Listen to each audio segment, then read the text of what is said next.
There's really nothing going on today. I mean, we're just proceeding in the ordinary course today and getting prepared for probably some additional meetings with the labor community on OPEB pensions and healthcare issues, which we're working on. We're going to have some more of those meetings this week. In fact, I think we're having one today, the 14th, and we'll have more next week. And really preparing for what we hope to be more in-depth discussions about those issues. There is the probability that a report, Milliman report, will come out next week, and that may spur some further discussions about funding levels of the pension funds. But that's pretty much, we're just doing business as usual. Now, on the subject of labor, the police and fire are really making a lot of noise about what's happening with pensions. There's a scorched earth feeling to this whole thing that that they at least believe that there will be no pensions for them. They're asked every day to risk their lives to go out there and protect the city that they believe has let them down. How do you keep that trust with those people that the people of Detroit depend on to keep them safe? Police and fire are in a little bit, at least our preliminary indications suggest they're in a little bit different position. But let me say this broader for both pension funds, general services and police and fire. There will be pensions. There are assets in both pension funds. So I've heard and I've read people say you're going to abolish pensions, and unlike some other municipalities, there are no plans for us to abolish and walk away from pension obligations. There will be pensions. What we're talking about now is the unfunded portion of those pension funds, and we've put in our report that Jim has, that is approximately $3.5 billion. Some of the fund representatives have said they believe is significantly less than that, and that's part of the reason we want to have those discussions. But I want to be clear, there will be pensions. What we're talking about is what we need to do to address the issue of the unfunded portion of those pensions. Can you give us an idea of the percentage that is unfunded? So you say $3.5 billion. Right. You're saying that maybe, making up numbers, 60% are funded, so don't worry, you should get at least 60% of your pension. Well, Can you put percentages on it? Yeah, it's hard to do, and it's not an exact straight line calculation. As I said, there are two funds, police and fire and general services.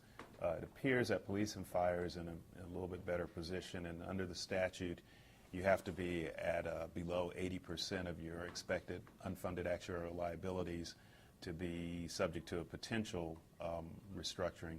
Police and fire is probably near that number.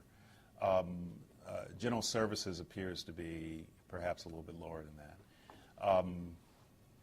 We have to be careful about saying, well, just because, for instance, you're 7% underfunded, your pension's going to be cut 7%. There are different pension programs under the funds, and they could have different consequences. That's why we say it's so important to have this dialogue, because what we'd like to do, even though people are concerned, there's a lot of anxiety in the city. People are concerned about what this means and what it means, more importantly, to them in the city. We want to make sure that we reach a consensual resolution of what that unfunded portion is, because this is going to set the table for some time to come. And what I've tried to do in the past 130 some odd days is to develop a relationship where it is, even though people are anxious about where I am, and in some cases even adversarial, I'm not adversarial. I'm not fighting. I'm not an advocate or an adversary, and I did that the first 30 days when I came in. I tried to do that the next 30 days of being honest about what the numbers are. I thought I was very clear after our June 14th meeting that we need to start having discussions. If we progress in the first 30 days and are making some progress, maybe we extend that time frame for another 30 days. If we're making additional progress, I thought I said, as specifically as saying, if there were, for instance, our term sheets or agreements in principle, then we continue going forward. I got sued.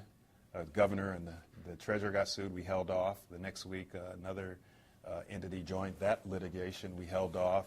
The week following that, I came in Monday and got sued again. The governor and I got sued. And at some point, you're on the playground, someone keeps hitting you upside the head. You got to realize this person doesn't want to necessarily be my best friend. I still got to go to class with him. I still have to talk with him, but we got to stop this litigation, which was getting out of hand. And that's when we made the decision to file bankruptcy. I still say, and to this day, I offer an open hand. And that's why we're having these meetings, even though there's a lot of anxiety. let's agree, we've agreed on what the number is 18.5 billion. I don't really hear any serious discussion that that's not the number. And we have a virtual data room. We've given all interested parties who'll sign an NDA, a non-disclosure agreement, access to that data. Nobody's come back with a different number.